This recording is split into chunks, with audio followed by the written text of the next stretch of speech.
Good morning and welcome back to Hopper's Hot Rods. Today's project, today being Saturday, unless you're watching it on another day, is to augment the rear suspension of the van with bags, airbags.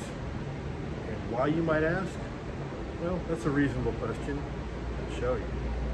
It's because of this over here. I must really like you to turn the fan off just to talk to you, because it's warm in here today. This beautiful 7x14 enclosed trailer with a spoiler and wheels, tandem axles. I gotta be going up and down the highway a few highway miles, like a few hundred each trip, with the van pulling this thing. And when I use a car trailer, tongue weight is no problem because you can just move the car forward and backwards till you have the amount of tongue weight that you want for stability. But when you're loading things in an enclosed trailer, you don't always have that option. And once you get it loaded, if it's a little tongue heavy, you would have to unload a lot of stuff to rearrange. You understand what I'm saying?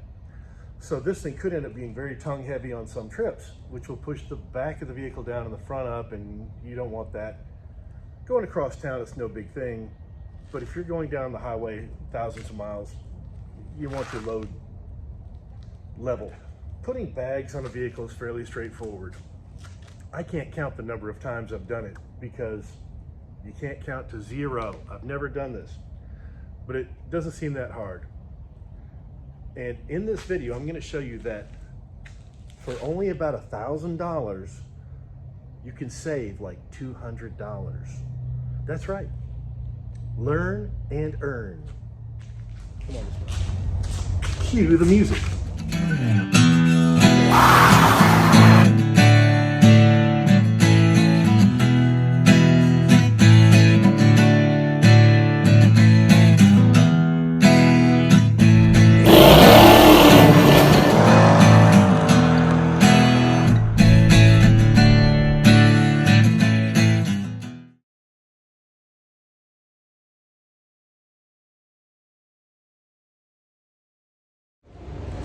While you've got your rig off the ground, it's a great time to inspect everything, and just the little things like tire pressure.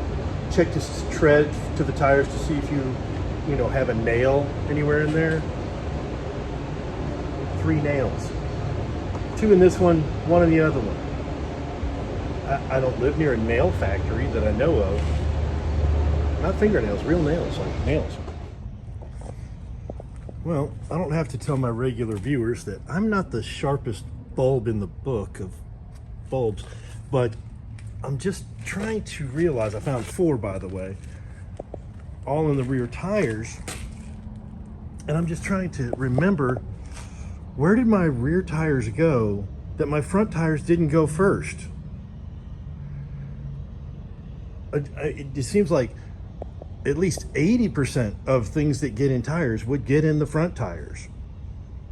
I mean, I drive backwards, but not at high speeds and for very long. I mean, it's anyhow. Done. Look at that. That didn't take long. Well, okay, so it's completely not done, but I think this is about where it's going to be. I'm going to take measurements. We have to get rid of this bump stop. I'm probably going to have to remove the rear brake line because I've got to grind, clean, weld, and what else? We may have to, there's a few things to get out of the way.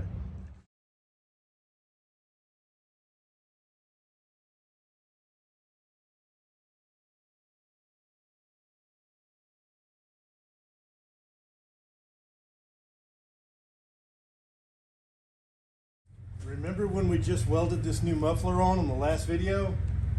I'm cutting it back off.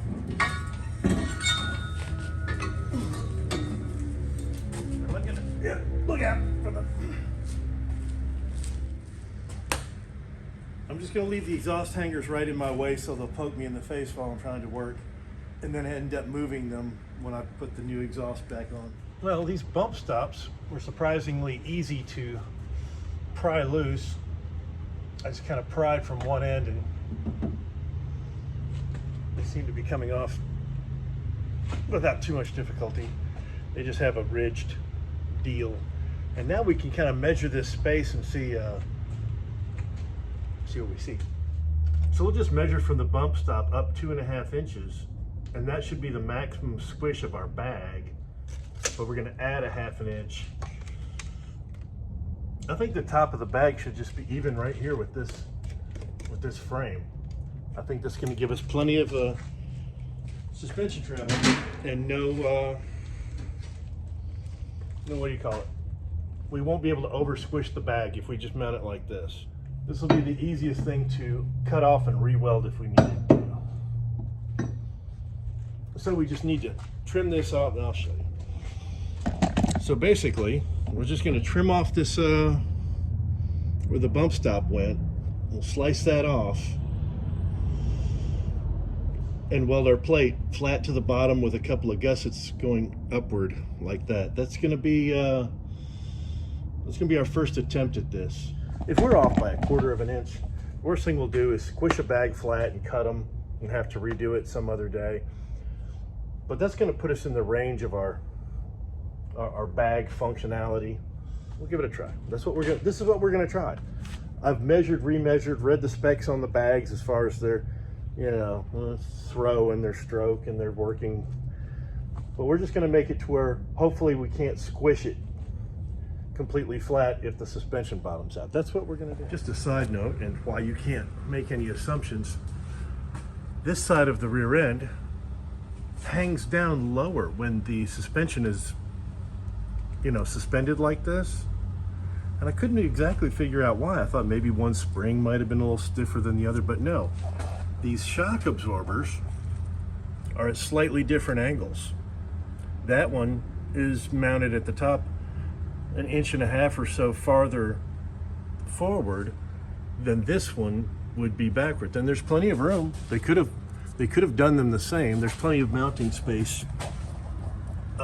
They could have matched the angle of the front one, and then when you lowered the suspension, the rear end wouldn't sit crooked a little bit, but that's the way they did it. So this is why you have to take your measurements at loaded with the suspension and the vehicle sitting on it.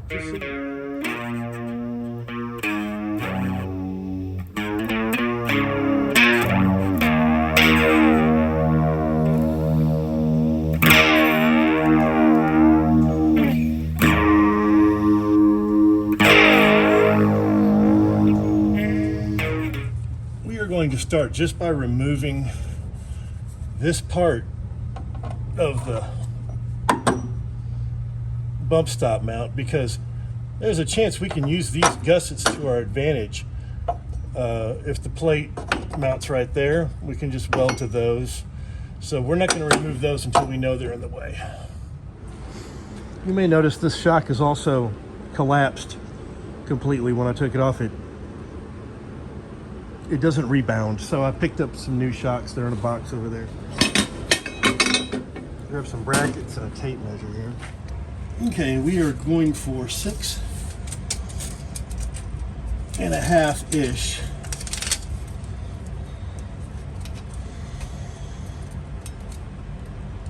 From here should be the bottom of our plate.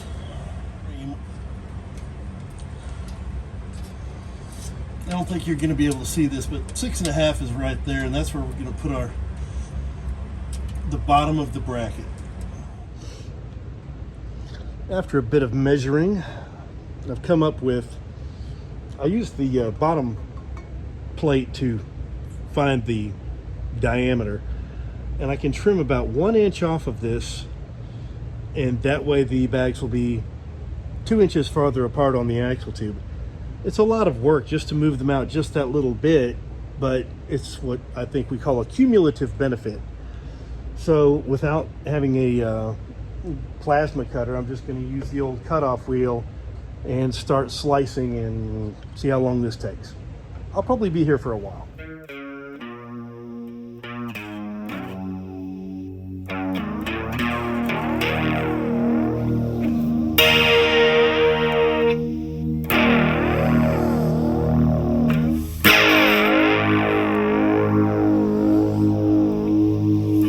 Well,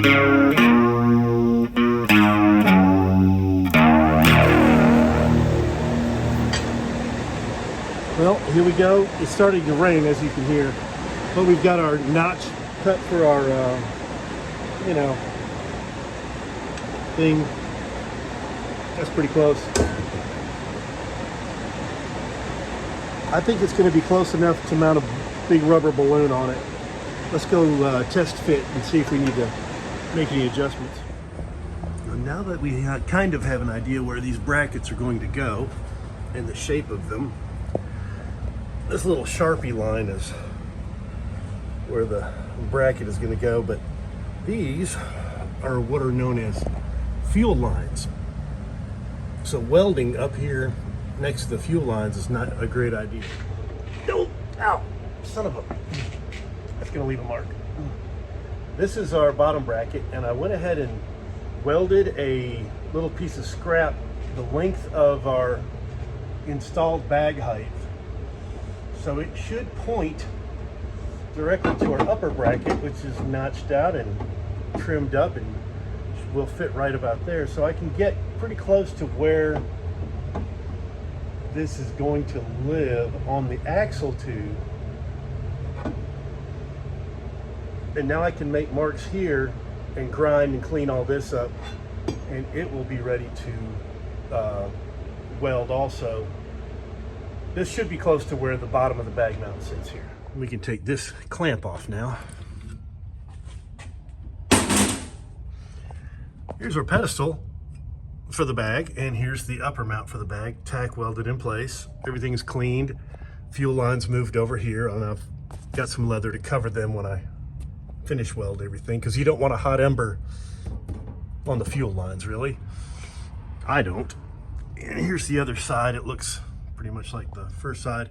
By the way, if you don't have these bolts already in the bracket here, there's no way to get them in after you've welded on the, after you've welded it on, there's no way to get the bolt to go in there. It won't come out. There's enough room for a wrench, but yeah, you got to make sure you put the bolt through the axle bracket before you weld it on there, unless you have an exceptionally short bolt. After a bit of measuring and scratching my head, I've got the pedestals angled just the way I think that they will work correctly. We'll see. I've loosely bolted the bags to the brackets. I went ahead and ran a temporary air line. Just got them hanging here. So now we can put the weight back on the axle and just make sure that everything will bolt together and it looks fairly lined up, because cutting some tack welds and moving stuff now is not a huge deal. Once you finish welding everything, it's a little, you know, harder. So we'll drop her down and test fit everything, see what happens. Fear not, viewers, I'm almost done with the shaky cam bit of the business. Here's my air putter inner. Here's the Schrader valve I've got just kind of very loosely attached to the airbags. And now you can see how they sit in their spot. Keep in mind, it's not all the way bolted up yet. Here's an update. I got the brackets welded in place. We're about to powder coat them with some Krylon. And I found this little piece of scrap steel to mount this little very cheaply made compressor. And I found a place to hold it under the van with some self-tappers I'll show you. And then we're gonna mount this little bit of bracket right here on the trailer hitch. And that's where we'll, you know what, I'll show you after I mount it. It won't take a minute. Settle in.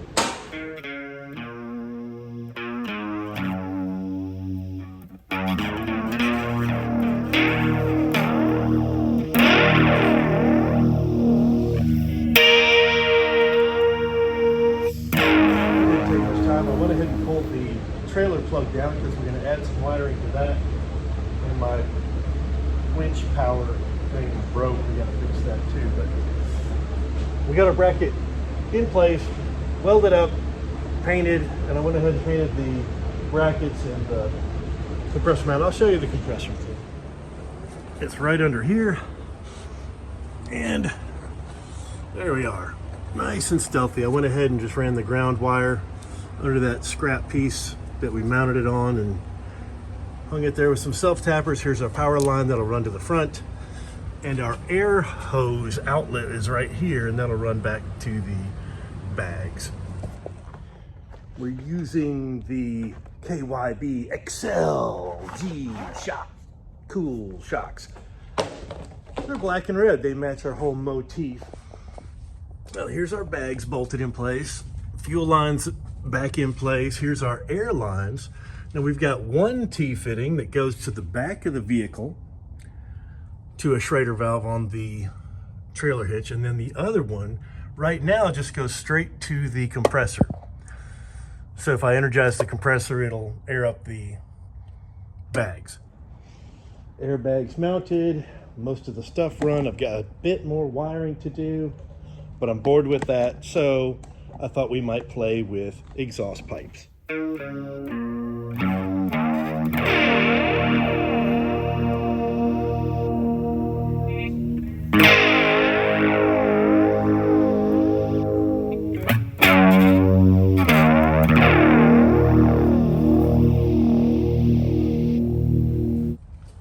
Now, there we have it. It's not perfect. I'll put a right angle deal on it to see how close we got, but it probably needs less grinding to get it nice and square, because we're going to put the V-band clamp on it this time. I'll show that to you in a minute. We had the exhaust working pretty good, so we cut it right off. Now we have to reconfigure it to go around the airbags, and the airbags are looking good. So I'm taking them back off and sending them back, and I ordered 2 more newer ones that are going to be a little taller. So they're coming back off too, but the same brackets will work, all the same hoses. It should just be plug and play. We'll see how that turns out.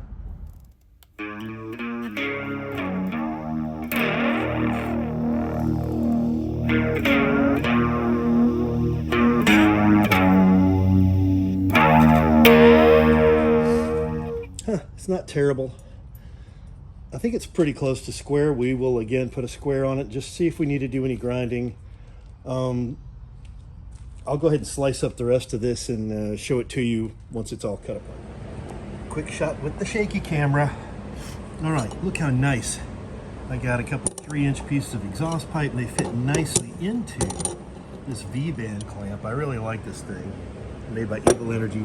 All you gotta do is make sure your pipe is cleaned and deburred, and it fits together so nice and snug. And this, the V-band will hold it there, is going to go up here. We got our transmission jack holding the muffler in place, and this is going to fill this gap right here. And I pulled the old pieces of exhaust pipe out, so this slides nicely into that one. So we'll get a little overlap weld there. We'll get a little overlap weld here. It'll be nice, beautiful. All right, let's get to welding. If you don't know the thickness of the metal you're welding, you can grab one of these little gauges. Mine came with my cool welder right here,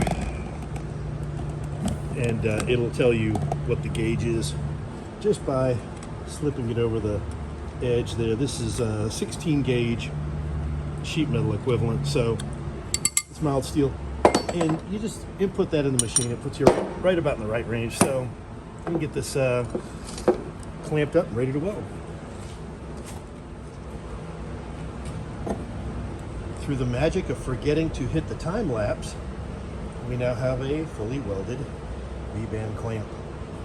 It's a little crappy looking weld, but it'll hold. I'll try again with the time lapse. Hey, look, it's a not welded thing. Let me see if I can weld it up.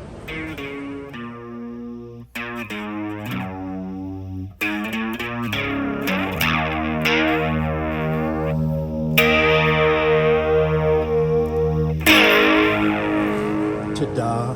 That's more like what it's supposed to do. The Wheels are getting a little better as I practice, but they're still not great.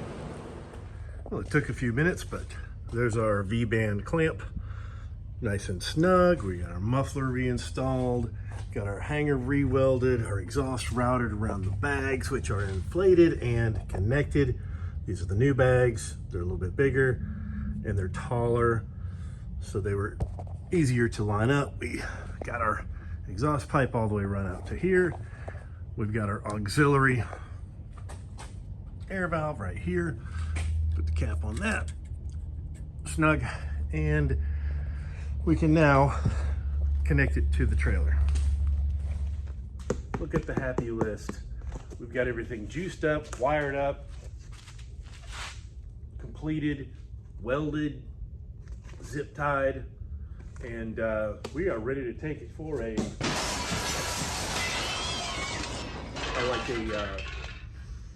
500-mile test drive, and we'll see how it does. Fully loaded, not overloaded, but definitely got some tongue weight on it. The van has a bunch of tools and stuff in it, and with about 30 pounds in the bags, we are sitting exactly like we were when it was all completely empty. And it's looking good. There's no signs of any rubbing, no problems. They have just the right amount of squish, and they seem to be holding air really well. I charged them up and let them sit overnight, and they didn't drop anything that even looked like a pound, so looking good.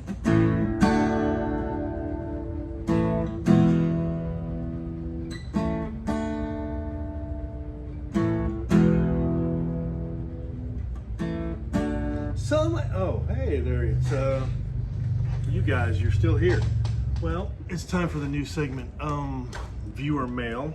Let's see what we got here on the old interwebs.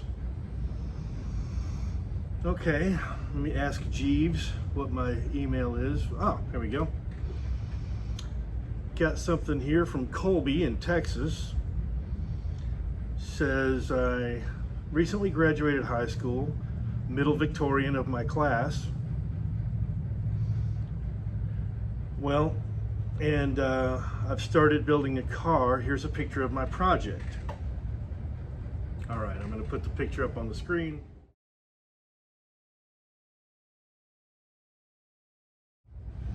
I'm going to say you got a little ways left to go.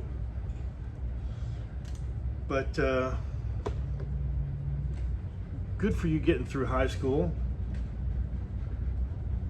I remember being invited to leave a number of those learning establishments, and for your project, I'm going to send you the Hoppers Hot Rods official project planning book. Right here, comes with a detailed instructions. Official hot rod company. So step 1, get a job. Step 2, get a car. Step 3 is all you. I'm sure the first thing you'll do is put a ridiculous radio in it with a subwoofer that'll bother your neighbors. But then you make your own vision. Paint it. Put different wheels on it. Cut a sunroof in it. Cut the whole top off. It's up to you. It's your car, your job, your money. That's going to do it for this week's episode. The airbags work perfectly. The thing pulls great. And the next exciting episode will be the van in action, pulling this trailer, rolling down the highway with no problems at all. Nothing wrong with it. Nothing could go wrong. Thanks for watching.